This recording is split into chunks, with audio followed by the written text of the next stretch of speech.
é mostrar para vocês o quanto que essas coisas estão interligadas e o quanto que é importante ter um implantodontista trabalhando junto para a gente poder fazer essa parte de reabilitação, né, Thiago? Sim, e outra coisa, era essa pergunta que eu ia te fazer, porque, por exemplo, a gente já trabalha há tanto tempo numa equipe, né, com várias especialidades, que a gente acaba ficando acostumado a isso e quer Sim, trabalhar, porque a gente sabe que há um alto desempenho quando a gente trabalha em conjunto.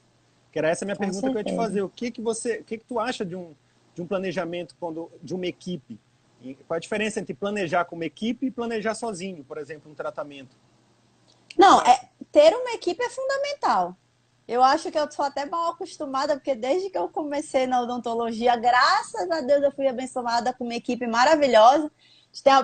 Tem a Paulinha que trabalha com a gente, que acabou de aparecer aqui. Oi, Paulinha! Tá de licença maternidade, mas já já ela volta, que ela não vai fugir da gente muito tempo. Então, assim, a gente ter vários profissionais nos dá a capacidade de oferecer sempre o melhor para o nosso paciente. Porque a partir do momento que a gente tem um conhecimento limitado, a gente vai oferecer para ele o possível dentro do que a gente conhece. A partir do momento que a gente trabalha em equipe, que a gente consegue abrir esse leque, a gente abre um mundo de possibilidades. E dentro desse mundo de possibilidades, a gente oferece realmente o melhor que aquela pessoa pode ter. Eu acho que isso é o que os nossos pacientes buscam hoje. Porque tratamento em equipe, um planejamento em equipe, eu acredito que envolve dois pontos, Marcelo. O primeiro ponto é que nós vamos ter pontos de vista diferentes do nosso. Exatamente. Pontos de vista diferentes, que muitas vezes o que a gente não consegue enxergar, um outro colega com uma curva de aprendizado diferente, ele observa, não é verdade? Sim, Uma sim, com especialidade certeza. diferente, ele observa. Coisas que, de repente, fogem da nossa curva de aprendizado, ele está lá para dar o suporte. E que às vezes é o pulo do gato para É o pulo chegar do no gato, resultado que a gente queria, né? justamente. E chega no outro ponto também, que cada um tem uma especialidade diferente. Isso também ajuda no tratamento do paciente, quando a gente pensa no paciente como um todo. Eu Sim. sempre comparo igual como se fosse um time de futebol. Um time de futebol, se tivesse 11 atacantes, nós Não teríamos problema funcionava. no time, não funcionava. A gente precisa do É atacante, a gente verdade. precisa do zagueiro, a gente precisa do goleiro. Então, cada um uma especialidade diferente, trabalhando em equipe, a gente consegue potencializar o resultado, né? Porque, por exemplo, quando a gente tem um hábito, de repente, eu falo como uma classe odontológica no modo geral, muitas vezes, também não é comum, não estou querendo falar dos colegas, mas, por exemplo, às vezes a gente tem o hábito de ser um dentista de um dente só, por exemplo.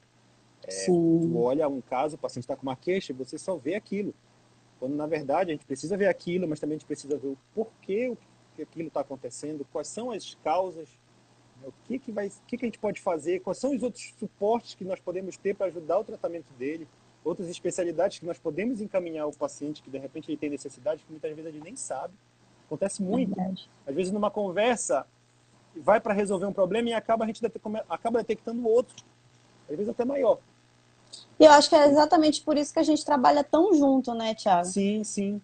E que foi, inclusive, o tema que a gente escolheu para a live foi exatamente esse. Porque, por exemplo, a recíproca é verdadeira, tanto comigo quanto com ele. Muitas vezes, o paciente procura a gente porque ele está insatisfeito com o sorriso, vamos. Por exemplo, no teu caso, ele está Uhum. insatisfeito com o sorriso. No meu caso, ele acha que o terço inferior, que é essa região aqui da boca, ela está envelhecida. Às vezes está com o bigode chinês acentuado, às vezes já tem aquela ruguinha de marionete.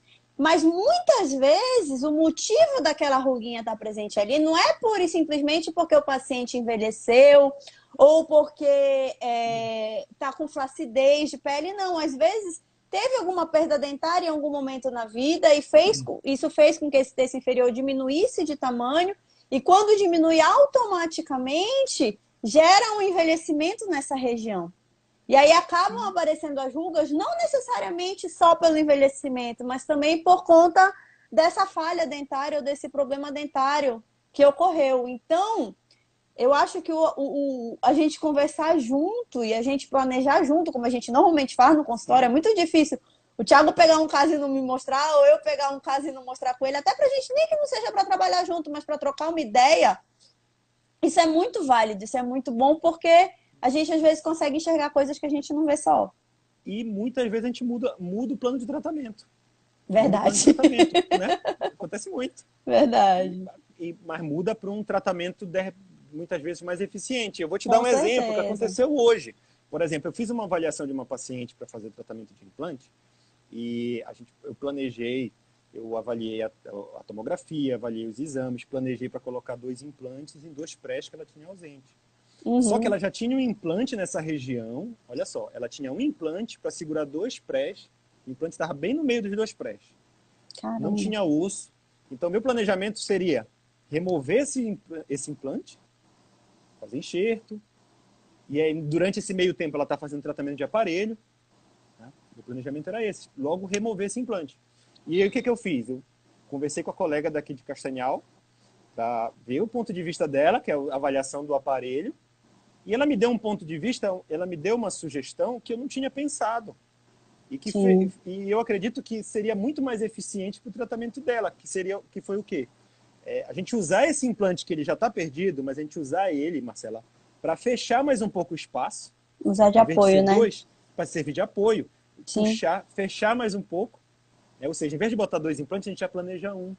Em vez do enxerto ser um enxerto grande, que ela vai precisar no futuro, a gente faz um enxerto menor, mais previsível, né? E, inclusive, com a movimentação dentária, acaba criando um Justamente. aporte ósseo na região de movimentação. Sim, Então, dependendo de como for essa movimentação, talvez ela nem precise do enxerto.